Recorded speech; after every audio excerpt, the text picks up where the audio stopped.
छठवें रविवार की आराधना में आप सबों का स्वागत है। आइए हम आज के इस आराधना को प्रारंभ करते हैं और प्रभु का धन्यवाद हो कि आज हम अपनी कलीसिया में भ्रातृ समाज रविवार को मना रहे हैं।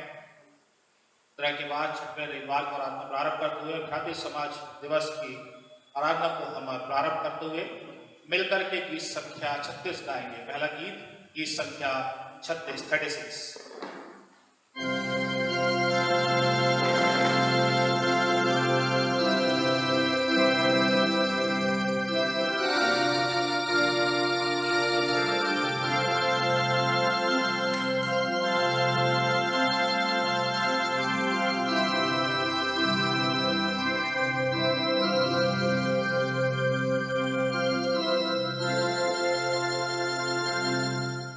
Vishnu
एक से हम आज की आराधना विधि को करेंगे।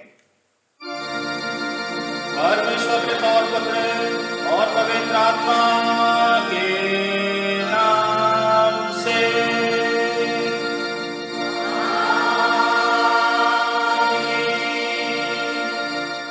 प्रभु में प्रियो, आओ हम सच्चे मन से अपने पिता परमेश्वर के निकट आकर अपने पाप स्वीकार करें और ये प्रार्थना करें कि वह प्रभु यीशु के नाम से हमारे पापों को क्षमा करे। हमारी सहायता प्रभु के नाम में है।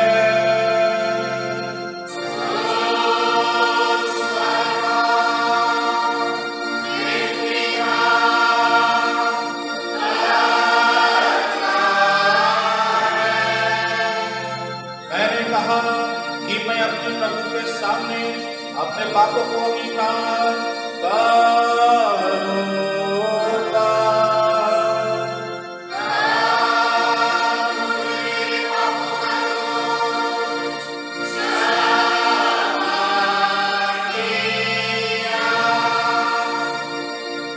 हे सर्वशक्तिमान परमेश्वर, हमारे कर्ता और दाता, हम अधम पापी तेरे सामने मान लेते हैं कि हम स्वभाव ही से पाप में अशुद्ध हैं और कि हमने मनसा वाचा कर्म से तेरे विरुद्ध पाप किया है। इसलिए हम तेरे अनुग्रह खोजने और प्राप्त करने के लिए यीशु मसीह के द्वारा तेरे अपार दया की शरण लेते हैं।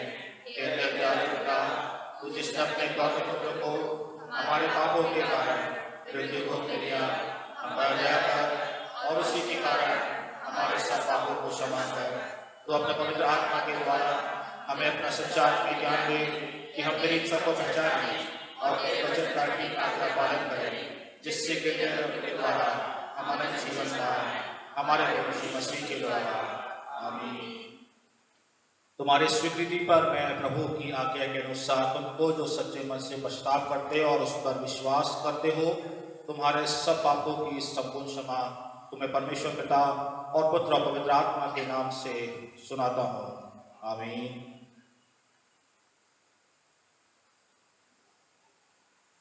के बाद छठवें रविवार के लिए और 18वें समाज दिवस रविवार के लिए ठहराया गया इंट्राइड का पाठ, जो किताब में से संख्या 80 पर मिलता है। त्रय के बाद का छठवां रविवार। यहोवा अपने लोगों का बल है, वह अपने अभिषेक के बचाव के लिए दृढ़ है।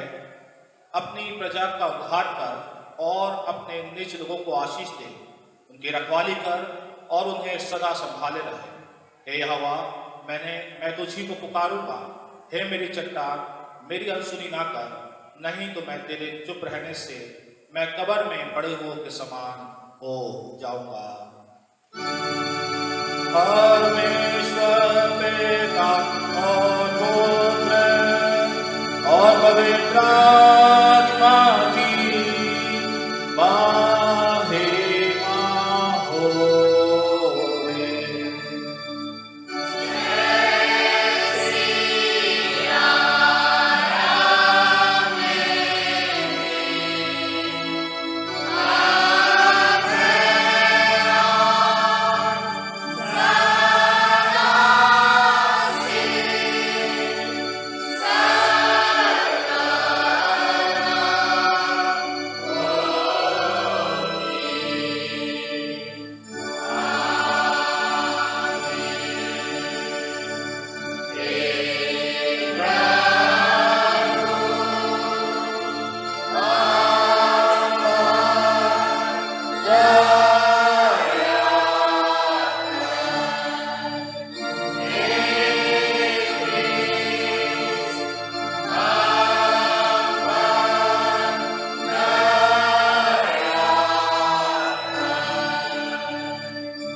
और मनुष्यों में शांति होवे।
हे सर्वशक्त और पराक्रम के प्रभु, तू सब अच्छी वस्तुओं का उत्पन्न करता और दयाता है।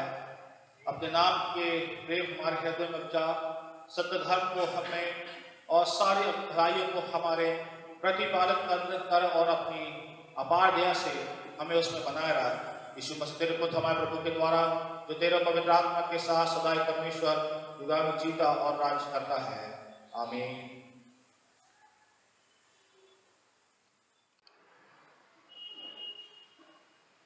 राज्य समाज दिवस रविवार के लिए कराया गया पुराने नियम का पाठ इस वक्त हम सुनेंगे, जो मिलता है एजरा नबी किताब, उसका 3रा अध्याय 1 पद से लेकर 7 पद तक। एजरा 3 पहले पद से 7 पद तक। पुराने नियम का पाठ जो हमें मिलता है एजरा 3 पहले पद से 7वें पद तक। यहाँ पर परमेश्वर के वचन में इस प्रकार लिखा हुआ है, जब 7वां महीना आया और इस्राएली अपने अपने नगर में बस गए, तो लोग यरूशलेम में एक मन होकर इकट्ठे हुए। तब योसादाक के पुत्र यीशु ने अपने भाई याजकों समेत और शालतिएल के पुत्र जरुब्बाबेल ने अपने भाइयों समेत कमर बांधकर इस्राएल के परमेश्वर की वेदी को बनाया कि उस पर होम बलि चढ़ाएं, जैसा कि परमेश्वर के भक्त मूसा की व्यवस्था में लिखा है। तब उन्होंने वेदी को उसके स्थान पर खड़ा किया, क्योंकि उन्हें उस ओर के देशों के लोगों का भय रहा, और वे उस पर यहोवा के लिए होम बलि अर्थात प्रतिदिन सवेरे और सांझ की होम बलि चढ़ाने लगे। उन्होंने झोपड़ियों के पर्व को माना, जैसा कि लिखा है, और प्रतिदिन के होम बलि एक एक दिन की गिनती और नियम के अनुसार चढ़ाए। उसके बाद नित्य होम बलि और नए नए चाँद और यहोवा के पवित्र किए हुए सब नियत पर्वों के बलि और अपनी अपनी इच्छा से यहोवा के लिए सब स्वेच्छा बलि हर एक के लिए बलि चढ़ाए। 7वें महीने के पहले दिन से वे यहोवा को होम बलि चढ़ाने लगे, परंतु यहोवा के मंदिर की नींव तब तक न डाली गई थी। तब उन्होंने पत्थर गढ़ने वालों और कारीगरों को रुपया और सीदोनी और सोरी लोगों को खाने पीने की वस्तुएं और तेल दिया कि वे फारस के राजा पुस्रू के पास पत्र के अनुसार देवदारू की लकड़ी लबानोन से याफा के पास के समुद्र में पहुंचाएं। यहाँ पर आज के दिन के लिए ठहराए गए पुराने नियम का पाठ समाप्त होता है। इसी के साथ आज के दिन के लिए ठहराए गए पत्री के पाठ को भी हम सुन लेंगे। इब्रानियों के नाम की पत्री, उसका दूसरा अध्याय 5 पद से 18 पद तक। इब्रानियों उसका दूसरा अध्याय 5 से 18। आज के दिन के लिए ठहराया हुआ पत्री का पाठ जो कि हमें मिलता है इब्रानियों उसका 2 5 से 18। यहाँ इस प्रकार लिखा हुआ है, उसने उस आने वाले जगत को जिसकी चर्चा हम कर रहे हैं स्वर्गदूतों के अधीन ना किया, वरन किसी ने कहीं यह गवाही दी है, मनुष्य क्या है कि तू उसकी सुधि लेता है, या मनुष्य का पुत्र क्या है कि तू उसकी चिंता करता है। तूने उसे स्वर्गदूतों से कुछ ही काम किया। तूने उस पर महिमा और आदर का मुकुट रखा और उसे अपने हाथों के कामों पर अधिकार दिया। तूने सब कुछ उसके पाँवों के नीचे कर दिया, इसलिए जब कि उसने सब कुछ उसके अधीन कर दिया तो उसने कुछ भी रख ना छोड़ा जो उसके अधीन ना हो। पर अब तक सब कुछ उसके अधीन नहीं देखते, पर हम यीशु को जो स्वर्गदूतों से कुछ ही कम किया गया था, मृत्यु का दुख उठाने के कारण महिमा और आदर का मुकुट पहने हुए देखते हैं, ताकि परमेश्वर के अनुग्रह से वह हर एक मनुष्य के लिए मृत्यु का स्वाद चखे। क्योंकि जिसके लिए सब कुछ है और जिसके द्वारा सब कुछ है, उसे यही अच्छा लगा कि जब वह बहुतों से पुत्रों को महिमा में पहुंचाए तो उनके उद्धार के कर्ता को दुख उठाने के द्वारा सिद्ध करे। क्योंकि पवित्र करने वाला और जो पवित्र किए जाते हैं सब एक ही मूल से हैं, इसी कारण वह उन्हें भाई कहने से नहीं लजाता। वह कहता है, मैं तेरा नाम अपने भाइयों को सुनाऊंगा, सभा के बीच में मैं तेरा भजन गाऊंगा। और फिर यह, मैं उस पर भरोसा रखूंगा। और फिर यह, देख मैं उनके लड़कों सहित जिसे परमेश्वर ने मुझे दिए, इसलिए जबकि लड़के मांस और लहू के भागी हैं तो वह आप ही उनके समान उनका सहभागी हो गया, ताकि मृत्यु के द्वारा जिसे मृत्यु पर शक्ति मिली थी, अर्थात शैतान को निकम्मा कर दे, और जितने मृत्यु के भय के मारे जीवन पर दासत्व में फंसे थे उन्हें छुड़ा ले। क्योंकि वह तो स्वर्गदूतों को नहीं वरन अब्राहम के वंश को संभालता है। इस कारण उसको चाहिए था कि सब बातों में अपने भाइयों के समान बने, जिससे वह उन बातों में जो परमेश्वर से संबंध रखती है एक दयालु और विश्वास योग्य महायाजक बने, ताकि लोगों के पापों के लिए प्रायश्चित करे। क्योंकि जब उसने परीक्षा की दशा में दुख उठाया तो वह उनकी भी सहायता कर सकता है जिनकी परीक्षा होती है। यहाँ पर आज के दिन के लिए ठहराए गए पत्री का पाठ समाप्त होता है। आइए हम उस नंबर गीत गाएंगे मिलकर के, गीत नंबर 390, गीत नंबर 390।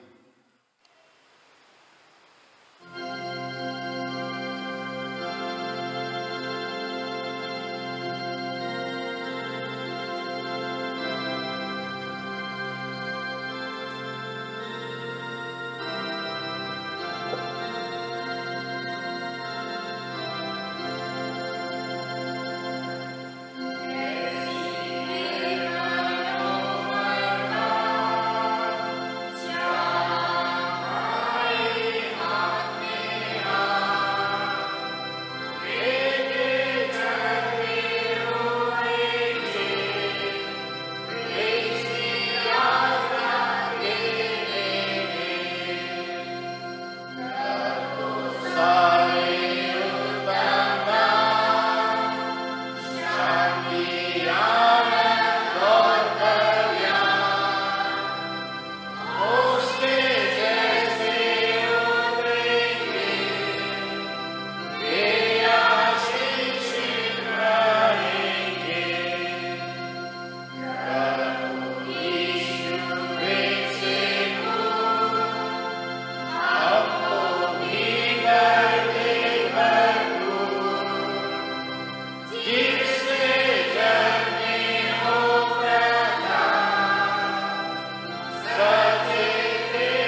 आज के दिन के लिए ठहराया गया सुसमाचार का पाठ इस वक्त हम सुनेंगे। आप जहाँ कहीं भी हैं अपने स्थानों में खड़े होकर के आज के दिन के लिए ठहराया गया सुसमाचार के पाठ को सुने, जो हमें मिलता है मत्ती रचित सुसमाचार उसका 12वां अध्याय 46 से 50 पद तक। मत्ती रचित सुसमाचार उसका 12वां अध्याय 46 से 50 पद तक। आज के सुसमाचार का पाठ जो हमको मिलता है मत्ती रचित सुसमाचार अध्याय 12 पद 46 से पद 50 तक। यहाँ परमेश्वर के वचन में इस प्रकार लिखा है, जब वह भीड़ से बातें कर रहा था तब उसकी माता और भाई बाहर खड़े थे और उससे बातें करना चाहते थे। किसी ने उससे कहा, देख तेरी माता और तेरे भाई बाहर खड़े हैं और तुझसे बातें करना चाहते हैं। यह सुनकर उसने कहने वालों से कहा, कौन है मेरी माता और कौन है मेरे भाई? और अपने चेलों की ओर अपना हाथ बढ़ाकर कहा, देखो मेरी माता और मेरे भाई ये हैं, क्योंकि जो कोई मेरे स्वर्ग पिता की इच्छा पर चले वही मेरा भाई और मेरी बहन और मेरी माता है। यहाँ आज के सुसमाचार का पाठ समाप्त होता है। परमेश्वर इस वचन के पढ़े और सुने जाने पर बहुतायत की आशीष दे। आइए हम विश्वासी जन अपने विश्वास को कार्य करते हुए मिलकर के एक साथ प्रेरितों का विश्वास वचन कहेंगे। हम विश्वास करते हैं परमेश्वर सर्वशक्तिमान पिता पर जो स्वर्ग और पृथ्वी का करता है। हम विश्वास करते हैं यीशु मसीह पर जो सर्वोत्तम पुत्र हमारा प्रभु है, वह पवित्र आत्मा की शक्ति से जन्मा है, तुम्हारे मदद से जन्मा और प्राण के अधिकार में होगा, क्रूस पर चढ़ाया गया, मर गया, मारा गया, आत्माओं के रूप में उतर गया, तीसरे दिन में से जी उठा, स्वर्ग पर चढ़ गया और सर्वशक्तिमान परमेश्वर पिता के दाहिने पर बैठा है, वहाँ से जीवितों और मृतकों का न्याय करने आएगा। हम विश्वास करते हैं पवित्र आत्मा पर, एक पवित्र विश्वास की कलीसिया पर, पवित्र की सभापिता पर, पाप क्षमा पर, मृत्यु के पुनरुत्थान और अनंत जीवन पर। आमीन। इस समय होगा कि एक विशेष गीत हम भाई कर्नेलियस इमानुएल के द्वारा से सुनेंगे। विशेष गीत भाई कर्नेलियस इमानुएल के द्वारा से।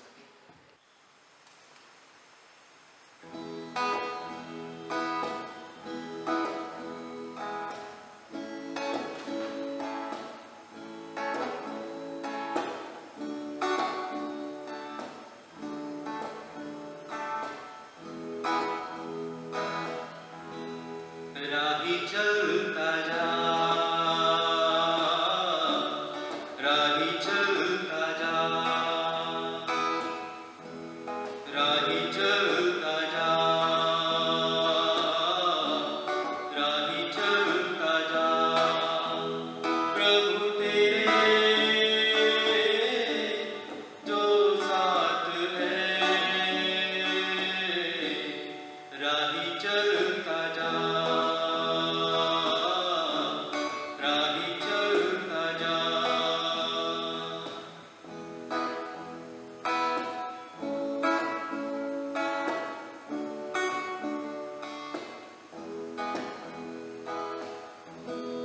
राह अंधेरी है, कोई ना ठिकाना, दूर सितारा चमके वही तो है जाना। राह अंधेरी है, कोई ना ठिकाना, दूर सितारा चमके वही तो है जाना।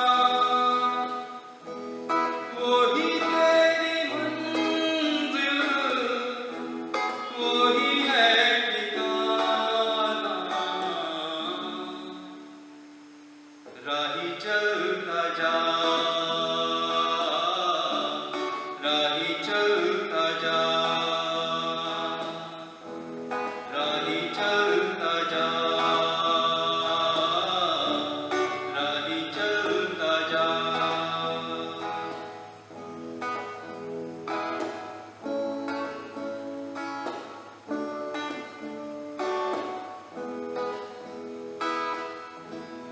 कहीं तू भटक ना जाना, यही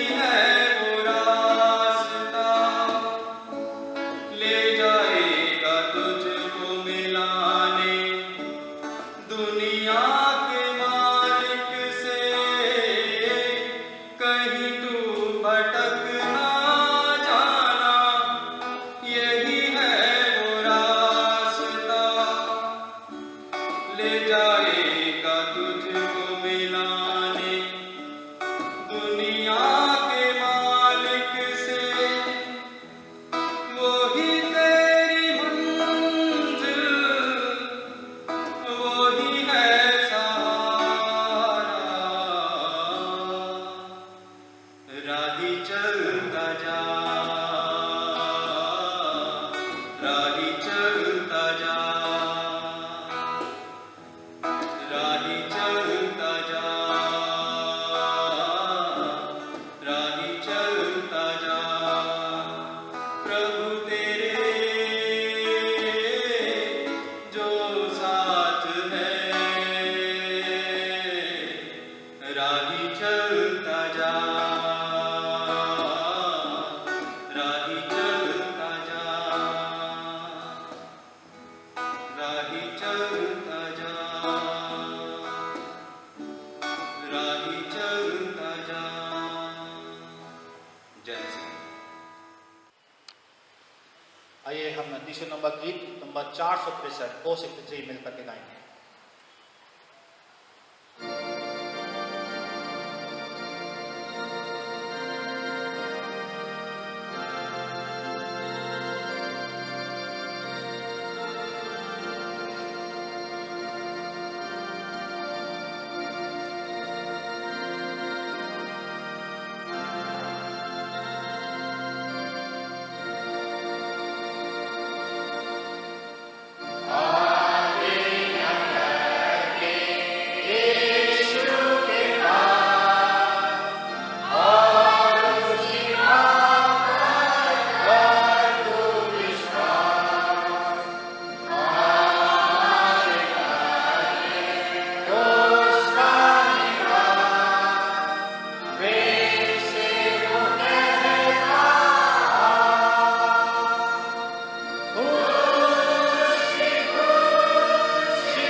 प्रभु को धन्यवाद देते हैं कि आज हम अपने कलीसिया में भ्रातृ समाज दिवस रविवार मना रहे हैं।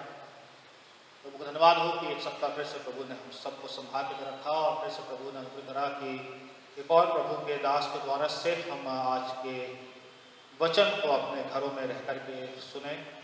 आज का वचन जो आप लोगों के बीच में रखा जाएगा रेवरेंड निशिराज बर्दे जो कि बिलासपुर से हैं, प्रभु के दास हैं, प्रभु की सेवकाई करते हैं और वो बिलासपुर में कलीसिया के पासबान है और हमने उनसे निवेदन करा था कि वो आज के दिन के लिए परमेश्वर के वचन को रिकॉर्ड करके हमारे लिए भेजे।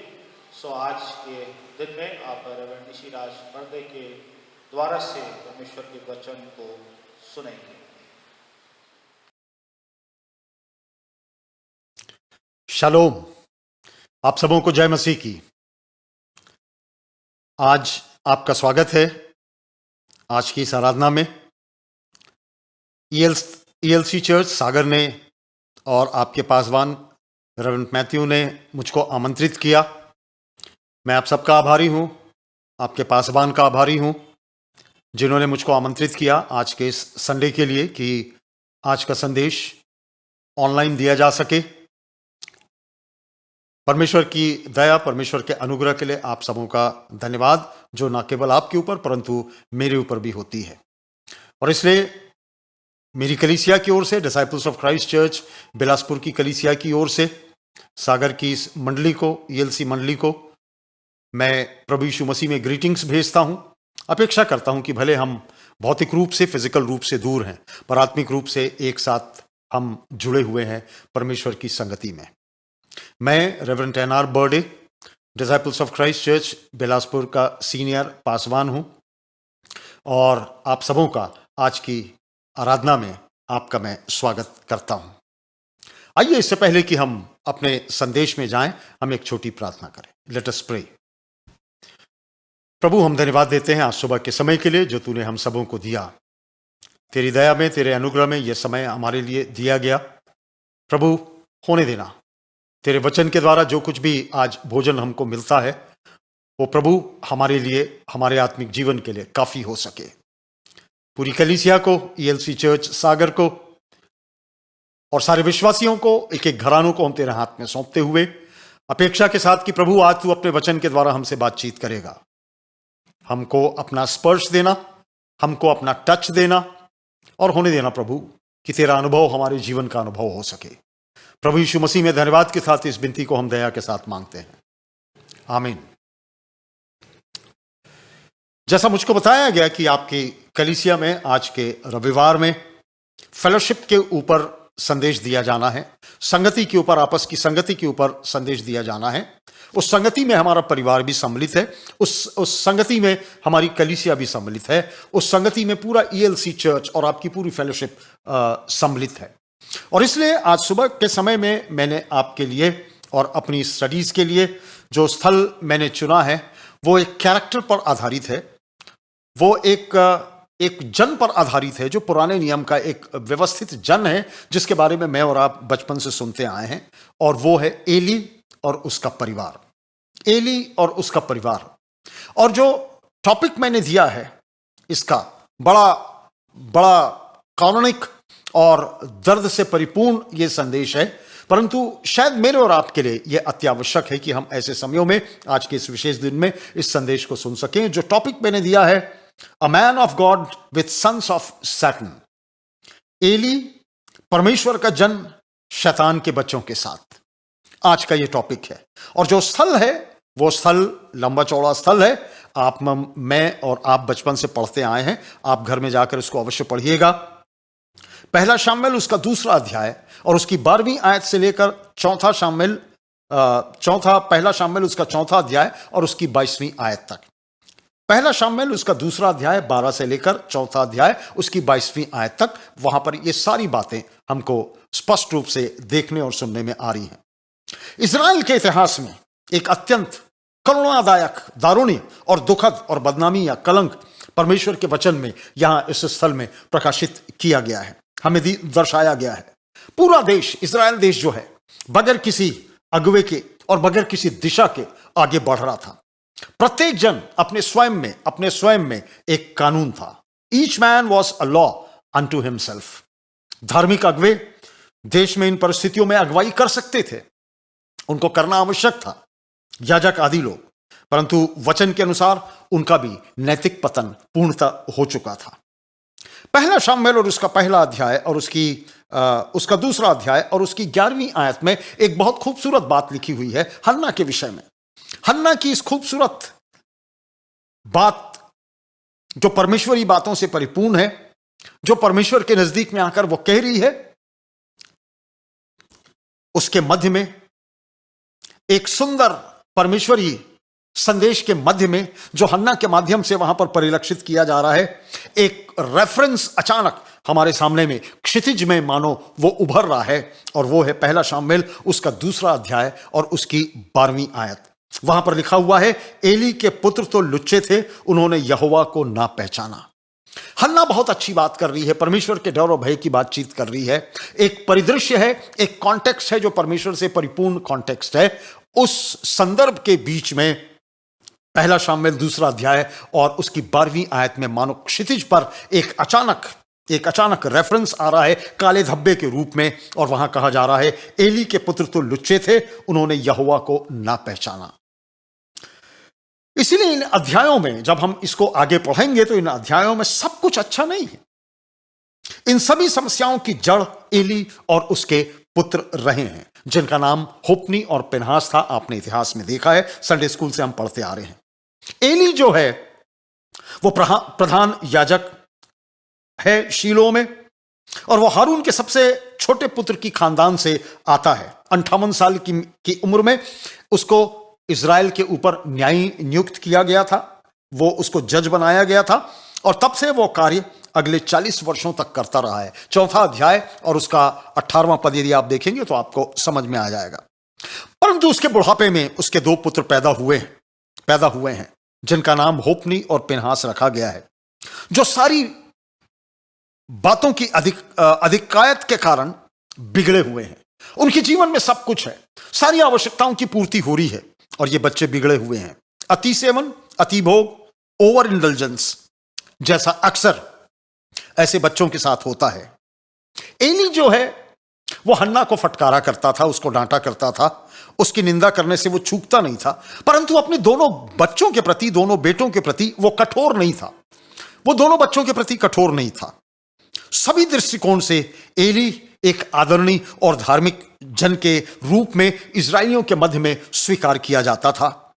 वाचा का संदूक जो उनके बीच में था, वो एक परमेश्वर की उपस्थिति का एहसास उनको दिया करता था, एली को दिया करता था, उसके लोगों को दिया करता था, और ये उसके लिए, एली के लिए एक अत्यंत आदर का, एक सम्मान का एक कारण था जो वाचा का संदूक उनके बीच में था।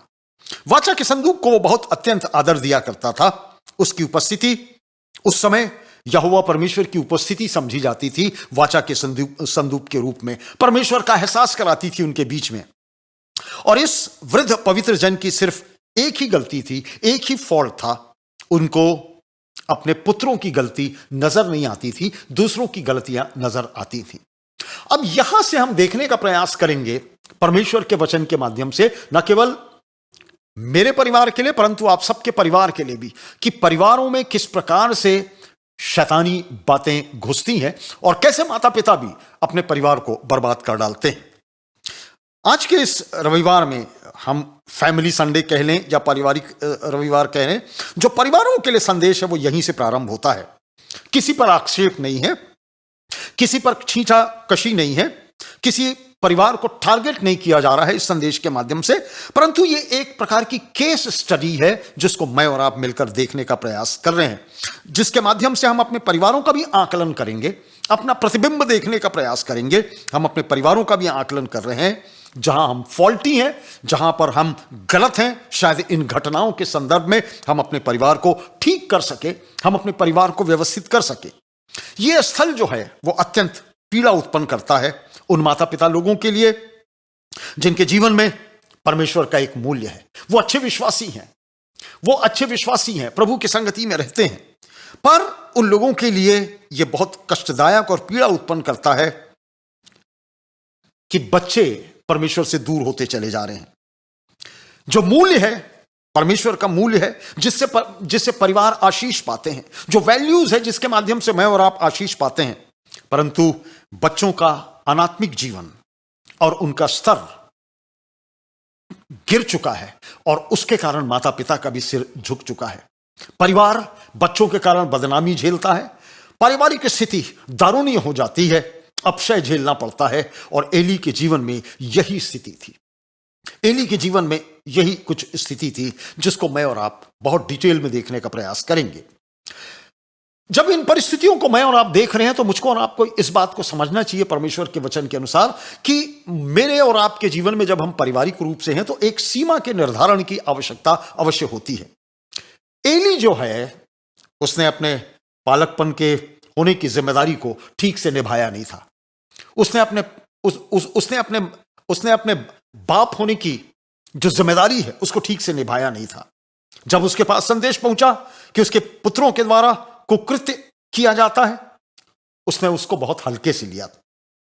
उसने उन्हें डांटा अवश्य, परंतु उस गंभीरता से नहीं डांटा जिस गंभीरता से उनको डांटा जाना चाहिए था।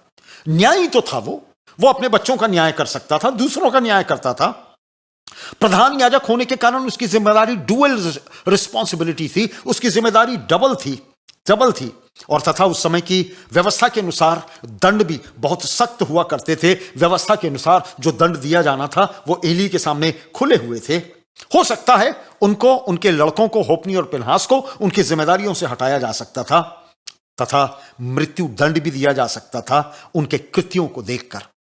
और उनके कृत्यों को अगर देखा जाए, लय व्यवस्था में कुछ बातें लिखी हुई हैं जो एली को पूरी करनी थी, जो इस बात को इंगित करती है कि इन बातों की सजा अवश्य परमेश्वर ने दिया था। एली के पास वो सजा थी। लय व्यवस्था उसका 18वां अध्याय 6वीं आयत, 20वीं आयत और 29वीं आयत में व्यभिचार अगर कोई करता है तो वो नष्ट कर दिया जाए, लय व्यवस्था में बहुत स्पष्ट रूप से लिखा हुआ था। और उसी प्रकार लय व्यवस्था 18 और 23 में पवित्र स्थान को कोई अपवित्र ना करे।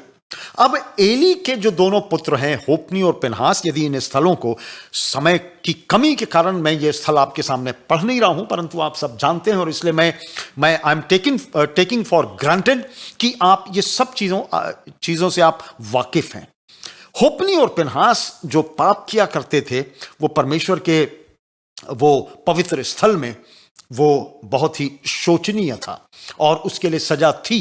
परंतु जो पैराडॉक्सिकल बात है, जो विरोधाभासी बातें हैं, वो ये है कि एली जो परमेश्वर का जन है, वो न्यायी है और वो याजक भी है। अपने बच्चों को सजा देने में वो ढिलाई बरत रहा है। सजा तो यहां पर दी हुई है, सजा तो अवश्य रूप से परिलक्षित होती है कि परमेश्वर ने अपने वचन के माध्यम से इन गलत काम करने वालों को परमेश्वर ने सजा दी है।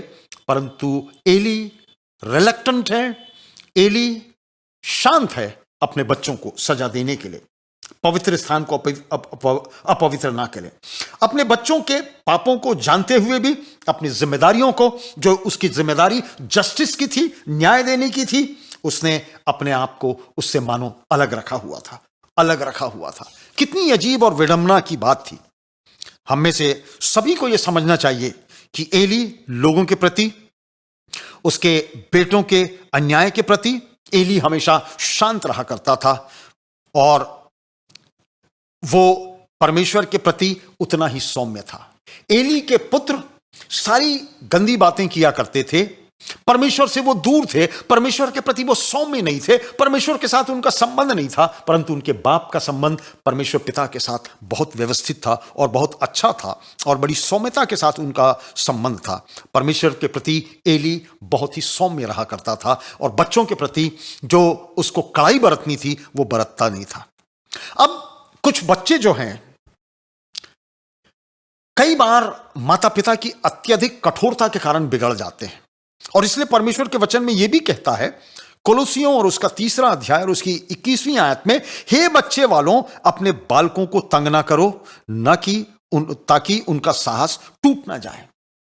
कई बार हम माता पिता लोग अपने बच्चों के ऊपर बहुत ज्यादा कड़ाई करते हैं और उसके कारण बच्चे बिगड़ जाते हैं। कुछ बच्चे माता पिता के बहुत ज्यादा शिथिल होने के कारण भी बिगड़ते हैं, उनके कारण वो दिशाविहीन हो जाते हैं। पालकों को सचेत रहना पड़ेगा 2 बातों के लिए, मुझको और आपको और हमारे माता पिता लोगों को और कलीसिया को सचेत रहना पड़ेगा 2 बातों में। पालकों को सचेत रहना होगा हमारे पारिवारिक जीवन के 2 क्षेत्रों में, जबकि हम अपने बच्चों के साथ डील करते हैं। परमिसिवनेस, इसका मतलब है ये एक ऐसा व्यवहार है जो ऐसा कार्य करने को हमको कार्य करने के लिए उकसाता है और हमसे करवाता है, जिससे दूसरे लोग वस्तुतः पसंद नहीं करते हैं। कई बातें माता पिता अपने बच्चों की छुपा के रखते हैं और बच्चों को करने देते हैं कि जाओ कर लो भाई, कोई बात नहीं। माता पिता they are aware of their children, वो अपने बच्चों के विषय में जानते हैं कि वो क्या कर रहे हैं। माता पिता को यह भी मालूम है कि बच्चों के इस व्यवहार के कारण से वो अपने विश्वास में भी भटक रहे हैं, कलीसिया में भी नहीं आ रहे हैं और उनका विश्वास खत्म हो रहा है और आने वाले समय में परिवार के लिए बहुत तकलीफदेह परिस्थिति जाएंगी। परंतु माँ बाप परमिसिवनेस के कारण, अपने उस नेचर के कारण, अपने उस स्वभाव के कारण अपने आप को शांत रखते हैं। तो माता पिता को इस व्यवहार के दो क्षेत्रों में चैतन्य रहना बहुत आवश्यक है। पहली बात हमारे अनुशासन में, डिसिप्लिन में परमिसिवनेस। पहला शामुएल उसका 3 अध्याय और उसकी 13वीं आयत में आपको पढ़ देता हूं। पहला शामुएल उसका 3 अध्याय और उसकी 13वीं आयत। क्योंकि मैं तो उसको यह कहकर जता चुका हूं कि मैं उस अधर्म के कारण जिसे वह जानता है सदा के लिए उसके घर का न्याय करूंगा, क्योंकि उसके पुत्र आप शापित हुए हैं और उसने उन्हें नहीं रोका। पहली बात माता पिता को करना है, जो हमारा डिसिप्लिन ऑफ परमिसिवनेस है, कि हम बच्चों को स्वतंत्रता दें, उन्हें प्रेम करें, उन्हें आज्ञा भी दें उनके हिसाब से काम करने के लिए, परंतु एक डिसिप्लिन के अंतर्गत। और यहां पर एली जो है वो चूक जा रहा है और परमेश्वर उससे पहला शामुएल 3 अध्याय और 13वीं आयत में कहता है कि मैं तो उसको यह जता चुका हूं कि मैं उसके अधर्म के कारण जिसको वो जानता है सदा के लिए उसके घर का न्याय करूंगा, क्योंकि उसके पुत्र आप शापित हुए हैं और उसने उन्हें नहीं रोका। आज सुबह के समय में कितने माँ बाप हैं, हम में से कितने माँ बाप हैं जो अपने बच्चों की गलतियों को जानते हैं, जो अपने बच्चों के पापों को जानते हैं। हम ये भी जानते हैं कि बच्चे किस रास्ते पर चल रहे हैं, पर एली आज सुबह के समय में हम उसको देख रहे हैं कि वो न्यायी है इजरायलियों का, वो जज है इजरायलियों का, वो याजक भी है इजरायलियों का। उसको अपने बच्चों के बारे में मालूम है, सारी बातें उसको मालूम है कि ये क्या पाप कर रहे हैं। आगे चल के उनके पापों की इंटेंसिटी को हम लोग देखने का प्रयास करेंगे। वो अपने मुंह को बंद किए हुए है और इसलिए परमेश्वर कहता है मैं उसको सदा के लिए उसके घर का न्याय करूंगा। O God will give justice to us. O परमेश्वर मेरा और आपका न्याय करेगा। माँ बाप लोगों को चैतन्य रहना बहुत आवश्यक है, चैतन्य रहना बहुत आवश्यक है। पहला शामुएल उसका 2 अध्याय उसकी 25वीं आयत में वो कह रहा है यदि एक मनुष्य दूसरे मनुष्य का अपराध करे तब तो परमेश्वर उसका न्याय करेगा, परंतु यदि कोई मनुष्य यहोवा के विरुद्ध पाप करे तो उसके लिए कौन विनती करेगा। तो भी उन्होंने अपने पिता की बात ना मानी, क्योंकि यहोवा की इच्छा उन्हें मार डालने की थी। अपने पिता की बात को भी उन्होंने नहीं माना, परमेश्वर की बातों को भी नहीं माना, और अब न्याय है, अब दंड है। तो माता पिता को पहली जो परिस्थिति है उसमें चैतन्य रहना बहुत आवश्यक है कि हमारा अनुशासन, जो डिसिप्लिन, जो परमिसिवनेस, जो नेचर है हमारा, उसमें हम अपने आप को चैतन्य करें, मजबूत करें, बच्चों को उतना ही अधिकार दें कि वो आने वाले समय में बिगड़ ना जाएं, उनका आत्मिक जीवन समाप्त ना हो जाए। और ये प्रतिबिंब हम एली के और उसके परिवार के जीवन में देख रहे हैं। और दूसरी बात, परमिसिवनेस इन पैरेंटल गाइडेंस, अनुमति बोधक पालकीय दिशा निर्देश, कि माता पिता अपने बच्चों को दिशा निर्देश देते हैं, अवश्य देते हैं, और यह हमारी और आपकी जिम्मेदारी है, माता पिता की जिम्मेदारी है।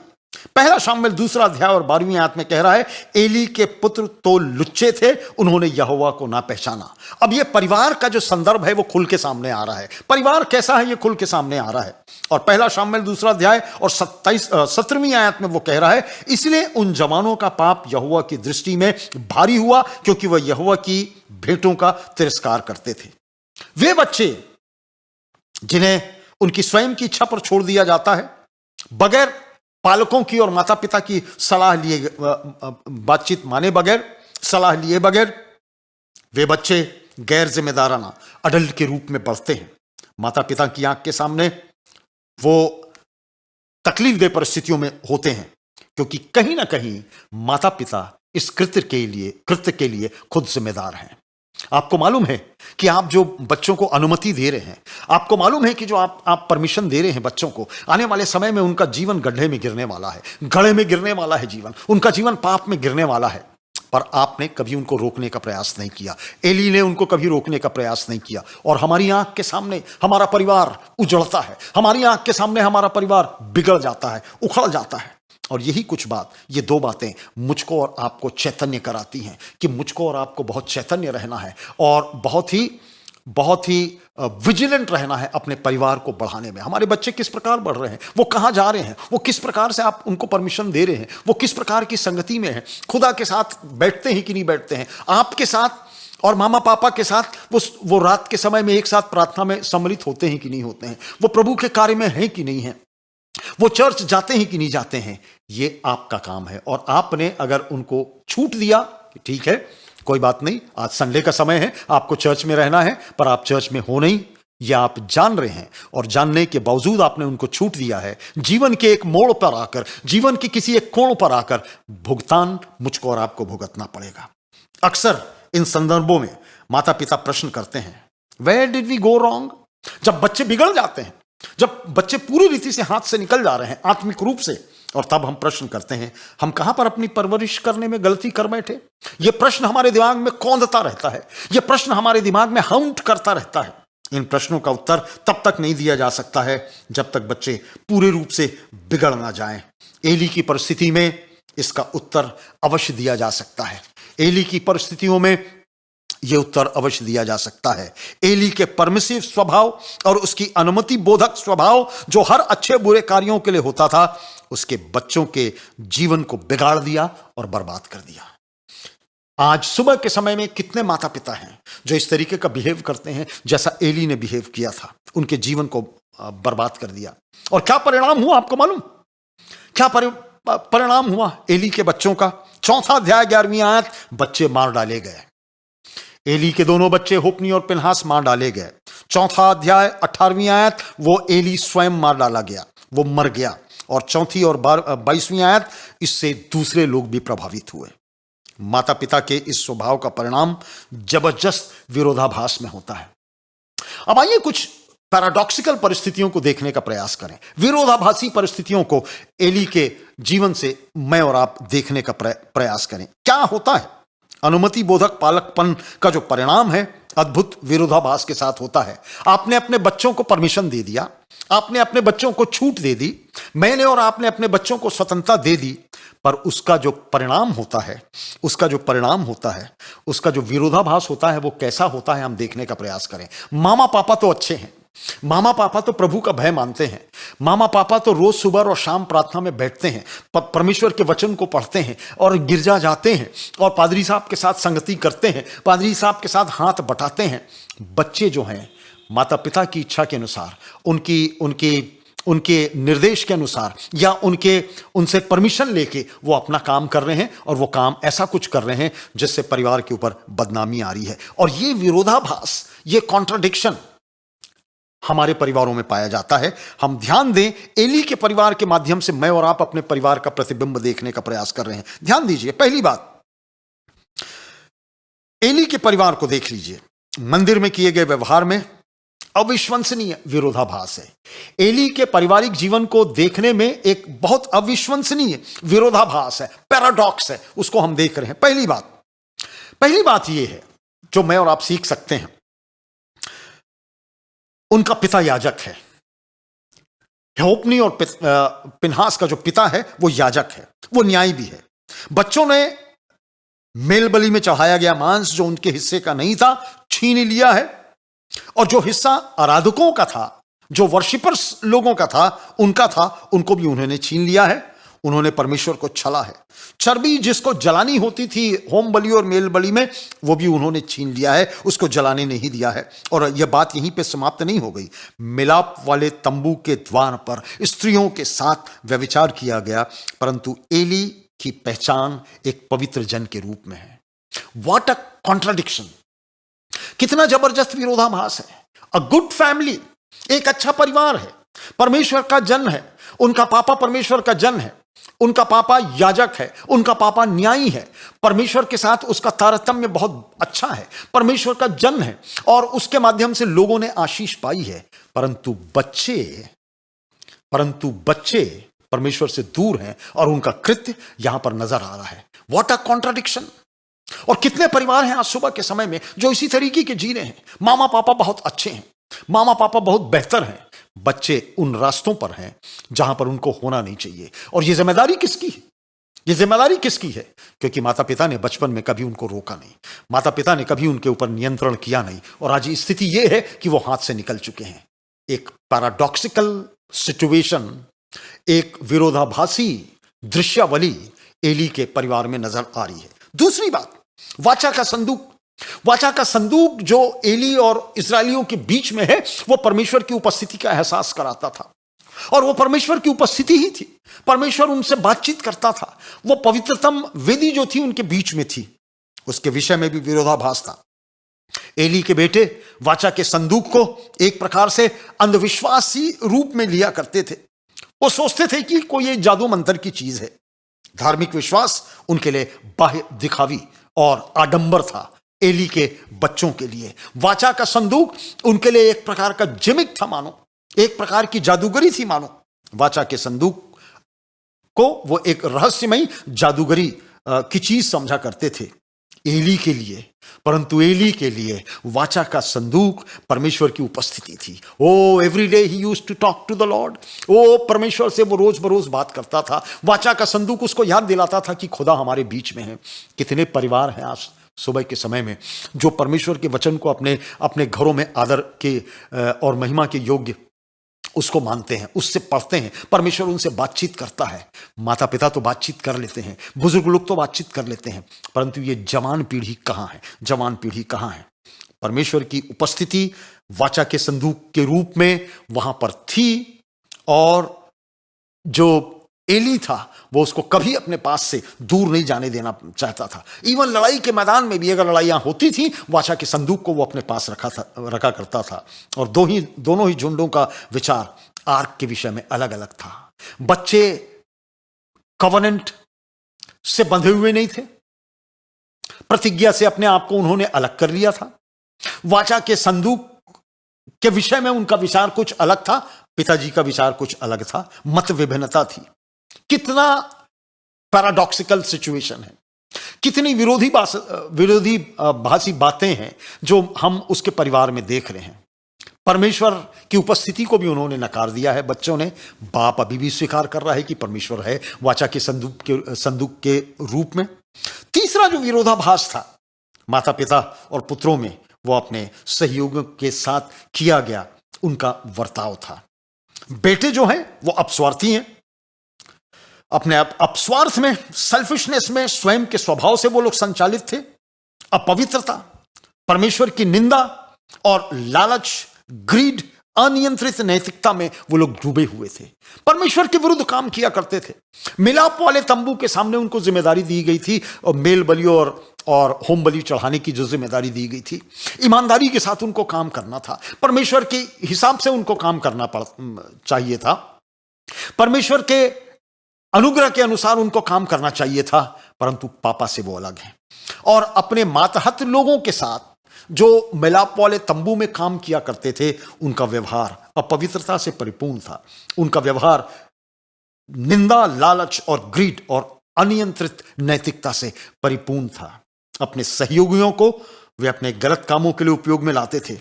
परंतु एली दूसरों के प्रति दयावंत था, सिंपैथेटिक था।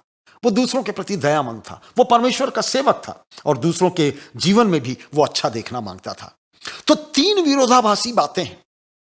जब माता पिता और परिवार इस परिस्थिति में अपने आप को पाता है, एली के परिवार के रूप में अपने आप को पाता है, तो परिस्थितियां यही कुछ होती हैं। और भाइयों और बहनों, आप मुझको बुरा कह सकते हैं, परंतु आज का जो कॉन्टेक्स्ट है, आज का जो संदर्भ है, आप परिवारों को देख लीजिए, आप एक एक परिवारों को जांच लीजिए। और आज सुबह के समय में जब आप इस संदेश को सुन रहे हैं, अपने परिवार का आकलन करने का प्रयास कीजिए। अपने परिवार को आप स्वयं देखने का प्रयास कीजिए, किन परिस्थितियों में हमारा परिवार है और इन तीन विरोधाभासी परिस्थितियों में मैं और आप हैं कि नहीं है।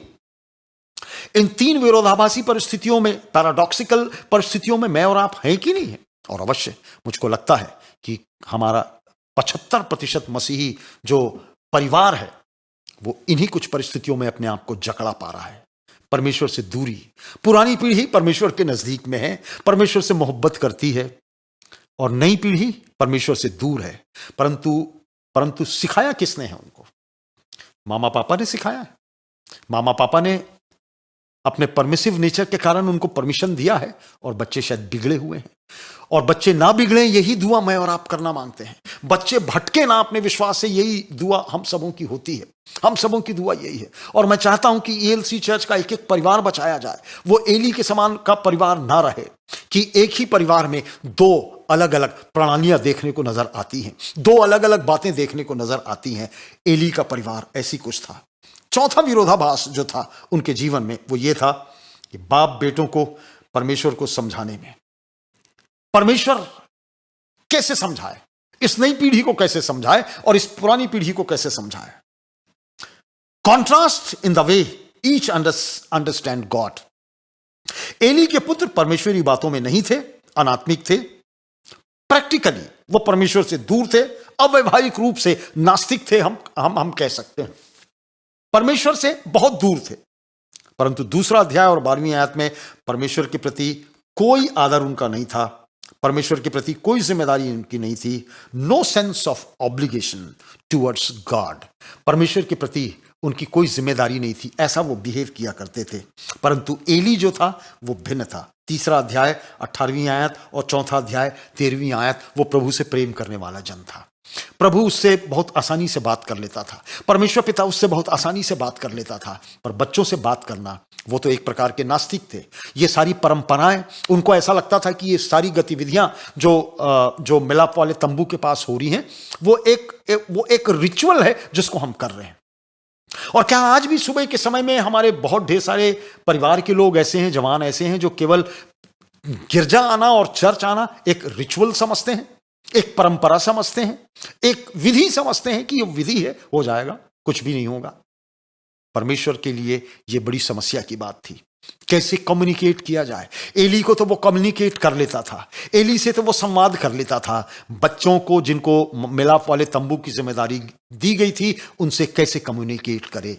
विरोधाभास, ये अनेक विरोधाभास इसलिए बाप बेटों के वध में थे क्योंकि एली ने अपने बच्चों को सिखाया नहीं था बड़ों का आदर करना, परमेश्वर का भय मानना और अनुमति बोधक बच्चों की अनुचित बातों को मानकर अनुमति देने वाले पालकों का और पेरेंट्स लोगों का अंत इसी प्रकार की त्रासदी में हो जाता है।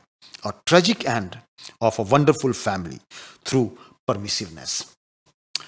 किस तरीके से माता पिता की आज्ञा पाने के बाद, गलत आज्ञा पाने के बाद बच्चे बिगड़ गए और एक अच्छे परिवार का त्रासदीपूर्ण अंत हो गया। 2-3 बातें देखकर हम समाप्त करेंगे। अब इसका घातक परिणाम क्या होता है? इस परमिसिवनेस का घातक परिणाम क्या होता है? मैं और आप अपने बच्चों को उनकी इच्छा के अनुसार, शायद वो जिद करने लगे, शायद आपने उनके चेहरे को देखकर दे दिया कि बच्चा क्या बोलेगा, जाओ घूम के आ जाओ। इसका घातक परिणाम क्या होता है? पहली बात, इसका बहुत ड्रेडेड कॉन्सिक्वेंस होता है। पाप केवल पापी के साथ समाप्त नहीं हो जाता है। सभी जन कहीं ना कहीं एक दूसरे से संबंधित हैं, रिलेटेड हैं, और उनका प्रभाव उनके ऊपर भी पड़ता है। हमारे परिवार में घटित घटनाओं का जो प्रभाव होगा वो कलीसिया में होगा, वो रिश्तेदारी में होगा, वो मित्रगणों के बीच में होगा, पूरी कलीसिया में होगा। मेरे और आपके बच्चे परमेश्वर से दूर हैं, उसका घातक परिणाम आपके परिवार के लिए तो होगा ही, कलीसिया के लिए भी होगा और पूरे चर्च के लिए होगा। एली ने अपने बेटों के बढ़ते अपराध पर अंकुश लगाने में देरी कर दी थी। अंततः परिवार का जो एस्टीम है, मान है और आदर है और महत्व है, वो समाप्त हो गया। पहला शामुएल उसका 2 अध्याय उसकी 25वीं आयत और पहला शामुएल उसका 2 अध्याय उसकी 29वीं आयत। एक विद्रोह की छवि नजर आई उनके परिवार में। परमेश्वर के प्रति आदर और समर्पण के प्रति समझौता कर लिया गया। जो आदर परमेश्वर को देना था जो परमेश्वर के प्रति समर्पण था, उसके प्रति एली के परिवार ने समझौता कर लिया। दूसरा अध्याय 29 में कई बातें कही गई हैं। परमेश्वर ने एली को डांट लगाई और एली ने अपने पुत्रों का साथ दिया बनिस्बत परमेश्वर का साथ। शायद पालक लोगों के लिए, शायद पेरेंट्स लोगों के लिए, हमारी संगति के लिए एक दूसरे को दोष देना ज्यादा बेहतर लगता है, ज्यादा आसान होता है। अपनी घर की समस्याओं के लिए शायद लोग पास्टर साहब को भला बुरा कह देते हैं, चर्च को, शायद प्रचारकों को, शायद अन्यों को वो लोग दोष लगा देते हैं, परंतु वे अपनी गलती को माता पिता लोग कभी स्वीकार नहीं करते और न देखना चाहते हैं। और सारी त्रासदी तब घर में आ जाती है और एली के परिवार में भी यही कुछ हुआ। परमिसिवनेस का घातक परिणाम हुआ।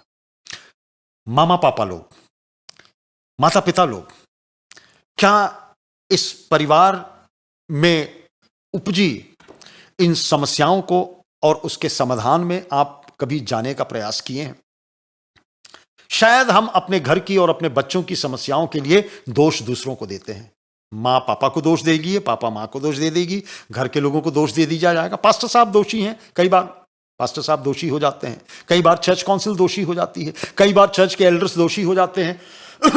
पर माता पिता कभी ये नहीं चाहते कि दोष उनके ऊपर लगाया जाए, दोष उनके ऊपर लगाया जाए। जो घातक परिणाम होता है वो लोगों के सामने हो जाता है, वो आपके सामने है।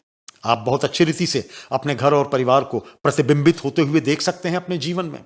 आप जान सकते हैं कि आपको और मेरे परिवार में क्या घटित हो रहा है। तो पहली बात जो है वो यही कुछ होता है। पाप केवल पाप के साथ ही नहीं समाप्त हो जाता, वो अपने घेरे में पूरी कलीसिया को, पूरी मंडली को, पूरे परिवार को ले जाता है। और दूसरा जो घातक परिणाम हुआ इस परिवार के साथ, परिवार की प्रतिष्ठा का अंत हो गया।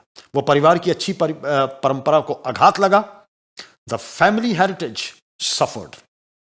परिवार की जो अच्छी परंपराएं हैं उनको आघात लगा। दूसरा अध्याय, पहला शामिल उसका दूसरा अध्याय 33वीं आयत और चौथा अध्याय 13 से 17 में आप अवश्य पढ़ लीजिएगा। एली और उसके पुत्र परमेश्वर की सेवकाई के लिए अयोग्य समझे गए। क्या हुआ? उसका परिणाम क्या हुआ? घातक परिणाम क्या हुआ? एली और उसके पुत्र परमेश्वर की सेवकाई के लिए अयोग्य समझे गए और उन्हें याजकी सेवकाई से बेदखल कर दिया गया। What a tragedy! कितनी घातक बातें और घातक परिणाम हुआ। वे अयोग्य समझे गए और याजकी सेवकाई से अलग कर दिए गए। They were proved unworthy and lost the priesthood. Priesthood से उनको अलग कर दिया गया।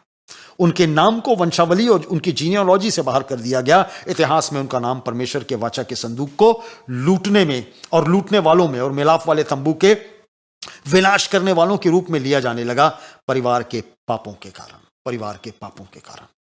ओ, मैं ऐसा विश्वास करता हूं, मैं ऐसी प्रार्थना करता हूं कि हमारे बच्चों के ऊपर कर्स जो है वो हमारे परिवार में ना आए, हमारी कलीसिया में ना आए। और इसलिए ना आए क्योंकि माता पिता चैतन्य हो जाएं कि बच्चों को रोज प्रभु के नजदीक में बैठाया जाए, परमेश्वर के डर में किया जाए। भजन संहिता 78 और 60 उसके आगे के पदों में कहता है, उसने अर्थात यहोवा ने शीलों के निवास अर्थात उस तंबू को जो उसने मनुष्यों के बीच में खड़ा किया था त्याग दिया। ओ, वो शीलों का तंबू जहां पर एली न्याय किया करता था, जहां पर परमेश्वर से बातचीत की जाती थी, जहां परमेश्वर को मेल बलि और होम बलि चढ़ाई जाती थी, वचन कह रहा है परमेश्वर ने उस जगह को त्याग दिया। कितनी खतरनाक बात है, कितनी खतरनाक बात है मेरे और आपके लिए। हम नहीं चाहते कि परमेश्वर मेरे घर से निकल जाए, हम नहीं चाहते कि परमेश्वर हमारी मंडली से निकल जाए, हम नहीं चाहते कि हमारी संगति से, महिला सभा से और चर्च काउंसिल से और यूथ फेलोशिप से और अडल्ट फेलोशिप से और क्वायर से परमेश्वर निकल जाए। हम चाहते हैं कि परमेश्वर रहे, क्योंकि उसकी आराधना और उपासना के लिए तो हम लोग हैं। पर एली और उसके पुत्रों के माध्यम से ऐसा कुछ हुआ। परमेश्वर को कहना पड़ रहा है उस तंबू को जो उसने मनुष्यों के बीच में खड़ा किया था वो त्याग दिया। अंततः नोब नगर भी छीन लिया गया। 22वां अध्याय और उसका 18वां पद पढ़ लीजिएगा। वो नगर जहां पर सारी कुछ प्रक्रियाएं होती थी वो भी छीन लिया गया। हमने एली में एक सौम्य व्यक्ति को देखा है, एक जन जो परमेश्वर के नजदीक होते हुए भी पर्दों के पीछे शैतानी बच्चों का बाप बना रहा है। कितनी तकलीफ दे बात है। जिस दिन वाचा का संदूक छीन लिया गया, आपको मालूम है वो कहानी, मुझको बार बार बताने की आवश्यकता नहीं है। एली और उसके दोनों पुत्र मारे गए। जिस दिन वाचा का संदूक पलिश्तियों के माध्यम से छीन लिया गया, उसी त्रासदी वाले दिन में एली के पुत्र और पिनहास की पत्नी का पुत्र उत्पन्न हुआ और इस बालक का नाम इकाबोद रखा गया। चौथा अध्याय और उसकी 21वीं आयत। उस बालक का नाम इकाबोद रखा गया, जिसका मतलब इज़राइल से महिमा उठ गई। The glory is departed from इज़राइलाइट्स।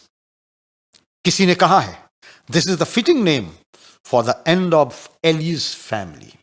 यह बिल्कुल सही नाम था एली के परिवार के खात्मे का, इकाबोद। इकाबोद। ओ, कितनी कितनी कारुणिक बात है, कितना दर्दनाक परिदृश्य है मेरे और आपके सामने। परमेश्वर का एक परिवार, परमेश्वर की एक सुंदर संगति जो मिलाप वाले तंबू के साथ उनके विश्वास के आधार पर मजबूत बनी हुई थी। लोग मिलते थे, रोज आया करते थे, परमेश्वर से प्रार्थना किया करते थे, उसकी संगति में रहते थे, खुदा का वचन पढ़ा जाता था, परमेश्वर की उपस्थिति थी, उनका न्याय किया जाता था, मेल और प्रेम की बातचीत की जाती थी। पर बच्चों के अति उत्साह के कारण, बच्चों के परमेश्वर से दूरी के कारण पूरा परिवार और उसका एस्टीम उजड़ गया, परिवार का खात्मा हो गया। कितनी बड़ी त्रासदी थी। आखिरी 3 बातें सीखने के लिए। हम क्या सीख सकते हैं? ये कॉन्टेक्स्ट जो मैंने आपके सामने में पेश किया, लंबे चौड़े संदेश है, परंतु बहुत समय की कमी के कारण क्या सीख सकते हैं? शिक्षा सीखने हेतु, lessons learn from the passage. ये कौन सा संदेश और कौन सी शिक्षा मैंने और आपने सीखी है? पहली बात, एली की यह सफलता इस बात को प्रकट करती है कि पालकों या माता पिता को क्या नहीं करना चाहिए बच्चों का पीछा लेने में। कई माता पिता बच्चों का पीछा लेते हैं, बच्चों को सपोर्ट करते हैं, और यहां पर पहला बिंदु जो मुझको और आपको बताया गया है कि माता पिता को क्या नहीं करना चाहिए। If you are a parent, यदि आप माता पिता हैं, आपको क्या नहीं करना चाहिए? पहली बात, परमेश्वर की आज्ञाओं को बहुत हल्के से मत लीजिए। दूसरा अध्याय उसका 27वां पद और उसके 29वें पद तक। पहला शामिल उसका दूसरा अध्याय 27 से 29। परमेश्वर की आज्ञाओं को बहुत हल्के से मत लीजिए। ये गंभीर आज्ञाएं हैं जो खुदा ने मुझको भी दिया है, आपको दिया है, हमारे परिवार को दिया है, कि बच्चों को परमेश्वर की आज्ञाओं को बचपन से सिखाया जाए। दूसरी बात, अपने बच्चों को परमेश्वर से ज्यादा ऑनर और आदर देने का प्रयास मत कीजिए इस बात के एवज में कि गलतियों का या पाप जो उन्होंने किए हैं वे क्षम्य हैं, वे जस्टिफाएबल हैं। जो गलतियां बच्चों ने की हैं उनका पीछा मत कीजिए, और बच्चों को बहुत ज्यादा ऑनर मत कीजिए। अपने बच्चों को परमेश्वर से ज्यादा ऑनर देने का प्रयास मत कीजिए। In the light of the things which they have done wrongly, जो चीजें उनने गलत की हैं वो गलत हैं और उसको गलत कीजिए। बच्चों को ऑनर मत कीजिए, बच्चों का पीछा मत लीजिए। दूसरी बात। तीसरी बात, अपने बच्चों के साथ उनके पाप में स्वयं पार्टी मत बनिए। एली का परिवार क्यों बर्बाद हुआ? एली का परिवार इसलिए बर्बाद हुआ क्योंकि हमेशा वो अपने बच्चों के साथ एक पार्टी बनता रहा। हन्ना को तो वो डांटता था, दूसरे लोगों को डांटा करता था, पर उसने अपने बच्चों को डांटा भी, पर उस इंटेंसिटी में नहीं डांटा, उस गंभीरता के साथ नहीं डांटा। उनको उतनी सजा उसने नहीं दी जितनी सजा उनको दी जानी थी, और इसका अर्थ यह था कि वो उनके पाप में स्वयं पार्टी बनता रहा और अपने परिवार की नींव को वो उजाड़ता रहा। चौथी बात, अपने पालकपन की जिम्मेदारी को बहुत हल्के से मत लीजिए, क्योंकि जो आप अपने बच्चों के साथ करते हैं उसका नाटकीय प्रभाव दूसरों के साथ भी पड़ता है। दूसरा अध्याय 30 से 36 आयत। पहला शामिल उसका दूसरा अध्याय 30 से 36 आयत। मेहरबानी से देख लीजिएगा अपने घरों में जाकर, या अभी खोलकर देख लीजिएगा कि क्या हुआ। अपने पालकपन की जिम्मेदारी को बहुत हल्के से मत लीजिए, क्योंकि जो आप अपने बच्चों के साथ करते हैं उसका एक नाटकीय प्रभाव दूसरों के ऊपर होता है। पूरा समाज बर्बाद हो गया। शीलो से वो जो तंबू था वो खत्म हो गया, परमेश्वर वहां से उठ गया, परमेश्वर की उपस्थिति खत्म हो गई और पूरा इजराइलाइट समाज, जो इजरायली समाज है, वो बिखर गया। आपके परिवार के बिखरने का प्रभाव केवल आपके ऊपर नहीं होगा, परंतु आपके परिवार के बिखरने का प्रभाव पूरी कलीसिया पर होगा, पूरे झुंड पर होगा और त्रासदी आपके ऊपर आ जाएगी। तो पहली बात जो हमने देखी शिक्षा लेने की, वो ये थी कि माता पिता को क्या नहीं करना चाहिए अपने बच्चों का पीछा करने के लिए, और ये 4 बातें मैंने आपको बताई। दूसरी बात और आखिरी बात, एली की सफलता इस बात को प्रदर्शित करती है कि एल्काना और हन्ना के पालकपन का जो सिद्धांत है वो हमको अपनाना चाहिए। और वो क्या सिद्धांत है? एल्काना और हन्ना के पालकपन का क्या सिद्धांत है? वो अपने बच्चे को उनने लाके वहां पर रख दिया, प्रभु के साथ वो संगति करते थे, प्रभु को आदर देते थे, जो भेंटें चढ़ानी थी वो चढ़ाई जाती थी, जो आदर प्रभु को दिया जाना था वो दिया जाना था। बच्चों को लेकर वो एक साथ मिलकर आराधना किया करते थे और एल्काना कहा करता था कि सब लोग मिल के आओ, बैठो और हम परमेश्वर की आराधना करें, परमेश्वर को जो देना है वो दें। बच्चे बचपन से सीख रहे हैं। एल्काना और हन्ना का सिद्धांत कि बच्चे परमेश्वर का वरदान है और पालकों के लिए बहुत बड़ी जिम्मेदारी है। यह सिद्धांत इस बात को प्रकट करता है कि बड़ी तीव्रता के साथ अर्जेंटली बच्चों के आत्मिक मूल्य को हम उगाते रहें, उनके जीवन में इम्प्लांट करते रहें आत्मिक मूल्यों को। एल्काना और हन्ना ने यही कुछ किया, यह सिद्धांत वही कुछ कह रहा है। कितने परिवार हैं जो अपने बच्चों के साथ प्रार्थना करते हैं? मेरा क्वेश्चन है आज सुबह के समय, मैं अपनी कलीसिया में भी यही कुछ कहता हूं और ब्लंटली कहता हूं, कितने परिवार हैं जो रोज रात को अपने बच्चों के साथ मिलकर दुआ करते हैं? At least for 10 minutes sit together and pray to the lord, कि हम सब मिलते हैं, हम सब एक साथ मिलते हैं। एली की यह सफलता इस बात को प्रदर्शित करती है कि एली ने ऐसा कुछ नहीं किया, एल्काना और हन्ना ने किया, अपने बच्चों को सिखाया। और ये मूल बच्चों के जीवन में इम्प्लांट करना आवश्यक है, उगाया जाना आवश्यक है जब बच्चे छोटे हैं। हमारे बच्चे अमेरिका में हैं और हमारे पास एक नाती है, पोता है, और हम जब भी कुछ फैमिली ओकेजन होता है हम यहां से उनके साथ दुआ करते हैं, हमारे साथ वो जुड़ते हैं। और कभी कभी वो छोटा बच्चा मेरी वाइफ को बोलता है, अपनी दादी को बोलता है, दादी लेट अस प्रे। दादी कांट यू प्रे टुडे? आप आज प्रार्थना नहीं कर पाओगी? यू प्रे फॉर मी।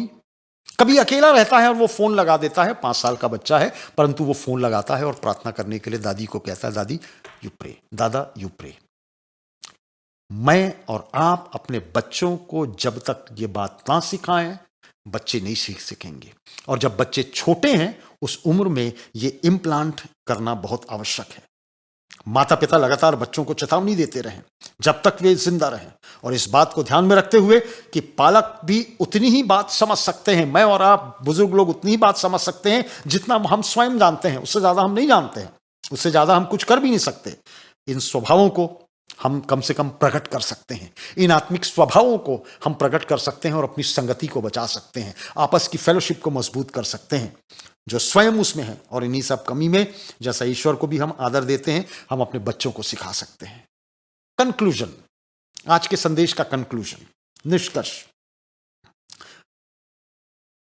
पालकपन जो है, पैरेंटहुड जो क्रिया है, वो एक बहुत नाजुक बिजनेस है।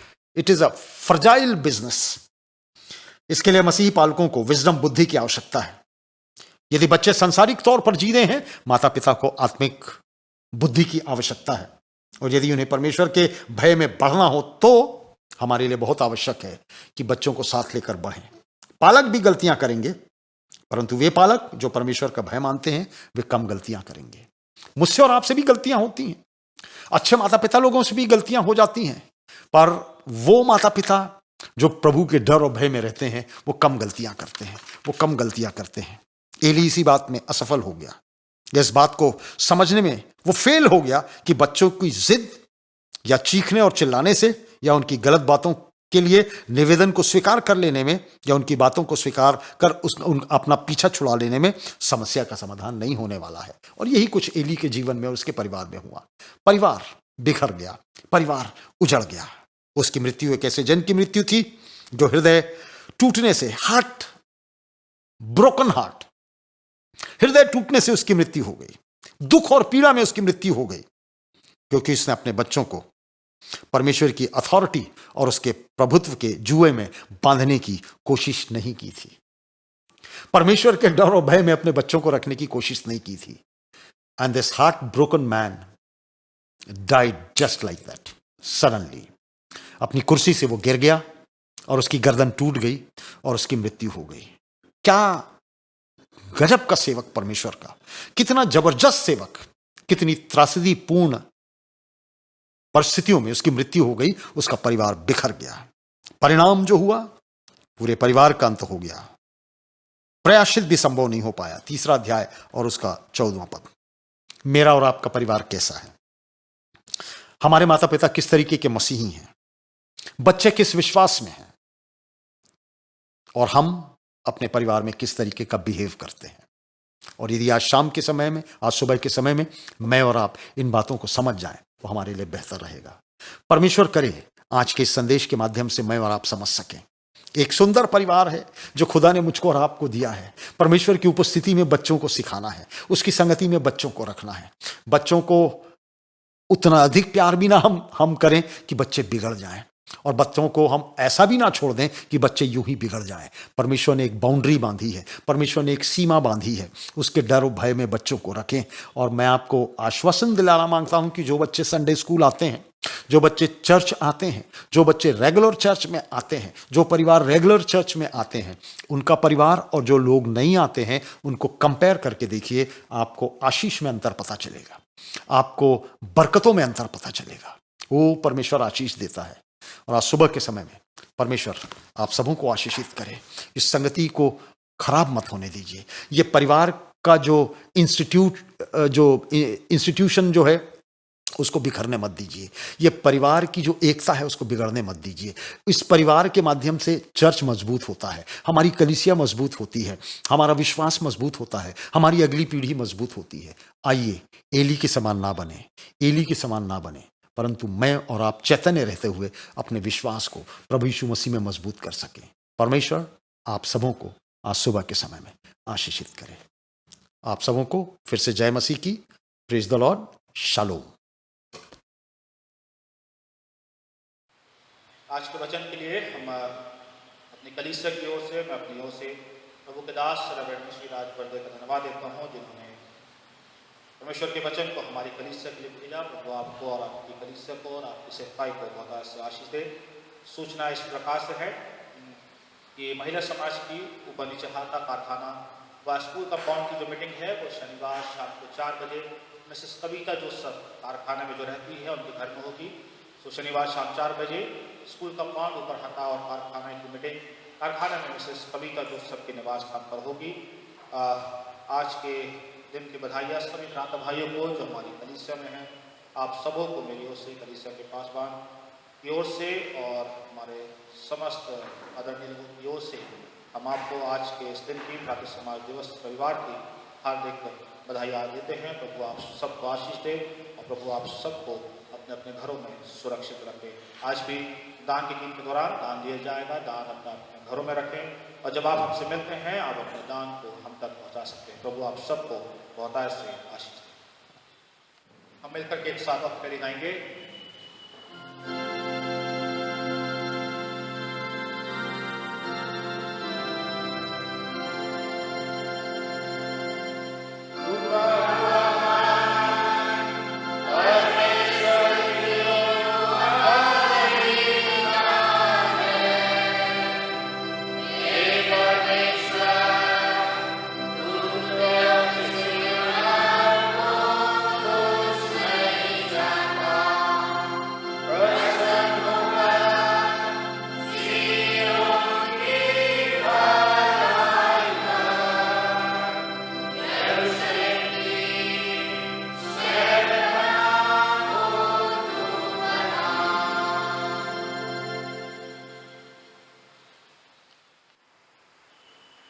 एक और विशेष गीत अभी हम कलीसिया के भ्राता भाइयों के द्वारा से सुनेंगे।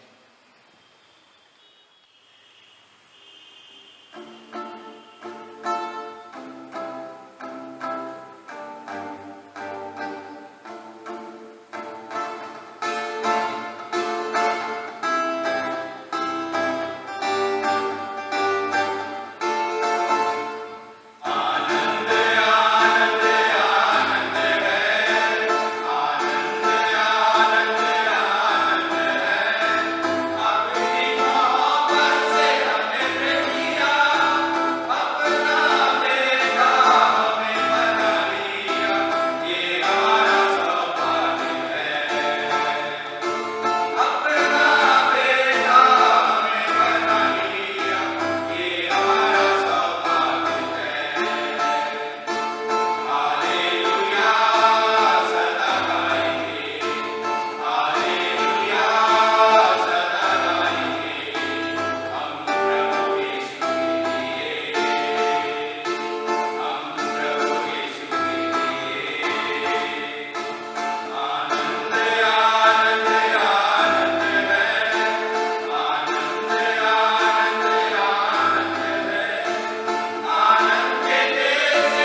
गीत दान के लिए हम गीत संख्या 22 गाएंगे और उसी गीत के दौरान आज का दान दिया जाएगा। गीत संख्या 22, धन्यवाद सदा प्रभु क्रिस्त तुझे।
प्रार्थना करें।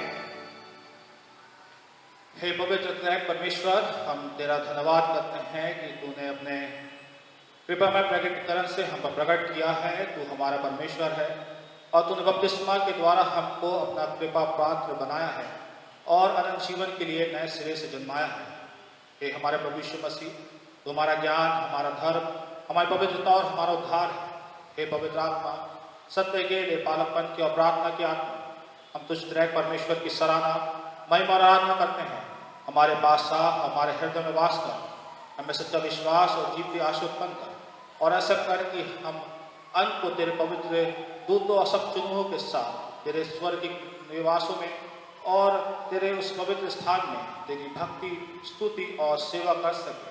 परमेश्वर पिता, हम धन्यवाद देते हैं कि आज हम अपनी कलीसिया में भ्रातृ समाज दिवस रविवार को मना रहे हैं। हम अपने कलीसिया के हर एक भ्राता भाइयों के लिए, हर एक जवान भाई बहनों के लिए और वो हर एक वो लोग जो हमारी कलीसिया में पाए जाते हैं, हर एक पर आपकी बड़ी आशीष की प्रार्थना को बोलते हैं। हमारे सभी मसीह परिवारों पर आपका अनुग्रह और आपकी आशीष और आपकी शांति बनी रहे। जैसे आपने आज तक इस कलीसिया को संभाला है, आने वाले दिनों में प्रभु जी आप इस कलीसिया की अगुवाई करें। प्रभु जी हम विशेष प्रार्थना करना चाहते हैं हमारे कलीसिया के वो लोग जो अस्वस्थ है प्यारे पिता बीमारी की दशा में है। हम याद करना चाहते हैं मिसेस सरीना थॉमस को जिनके सर में प्रभु जी ट्यूमर है। प्रभु जी हमारा विश्वास हमारा भरोसा आप पर है और जब जब प्रभु जी हमने अपने लोगों के लिए प्रार्थना करी है आपने हमारी प्रार्थना को सुना है। हम उनके लिए आपके नाम से चंगाई की प्रार्थना को बोलते हैं। हम भाई जॉर्ज अम्बर के धन्यवाद देते हैं। प्रभु जी आपने जिसके लिए एक अच्छा इलाज का प्रबंध करा और वो जवान पहले से स्वस्थ है तंदुरुस्त है प्यारे पिता हम उसके लिए भी चंगाई की प्रार्थना को बोलते हैं। मिसेस यूडी आश्रय के लिए प्रभु जी हम चंगाई की प्रार्थना आपके नाम से बोलते हैं।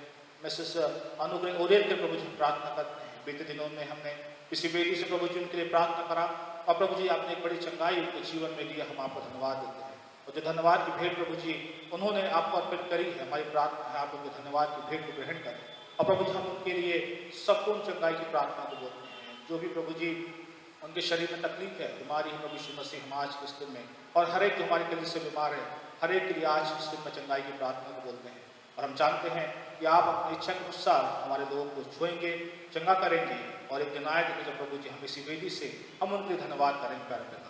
सारा आदम हम आपको देते हुए इस विनती को यीशु मसीह के नाम से मांग संदेश करें आमीन। हम सब प्रभु की प्रार्थना के साथ कहेंगे हे हमारे पिता तू जो स्वर्ग में है तेरा नाम पवित्र माना जाए तेरा राज का है तेरी इच्छा जैसे स्वर्ग में पूरी होती है वैसे स्थिति पर भी है। हमारे दुख की आज हमें दे और जैसे हमने अपने को क्षमा किया वैसा प्राप्त क्षमा कर हमें परीक्षा न ला हम दुबराई से बता कि राज प्राप्त महिमा सदा तेरी आमीन। परमेश्वर का धन्यवाद स्तुति करो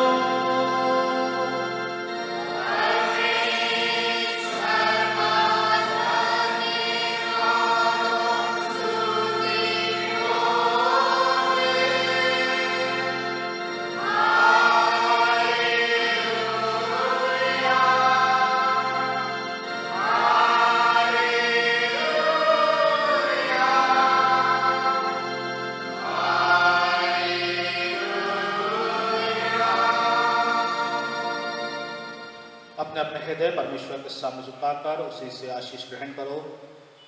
प्रभु तुम्हें आशीष दे और तुम्हारी रक्षा करे। प्रभु अपने मुख का प्रकाश तुम सब पर चमकाए और तुम पर अनुग्रह करे। प्रभु अपने मुख तुम पर प्रकट करे और तुम्हें शांति और आशीष दे। परमेश्वर पिता और पुत्र और पवित्र आत्मा के नाम से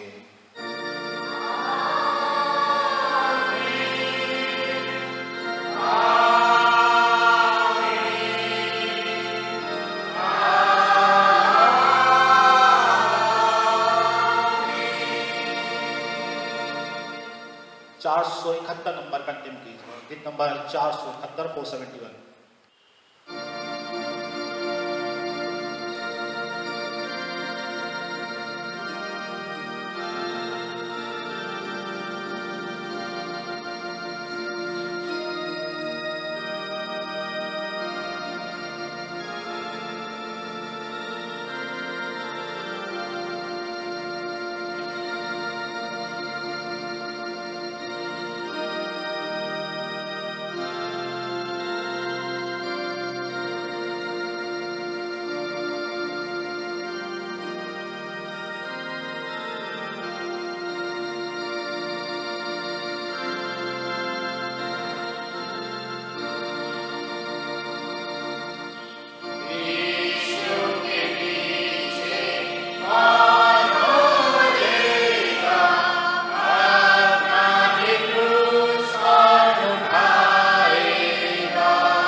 प्रभु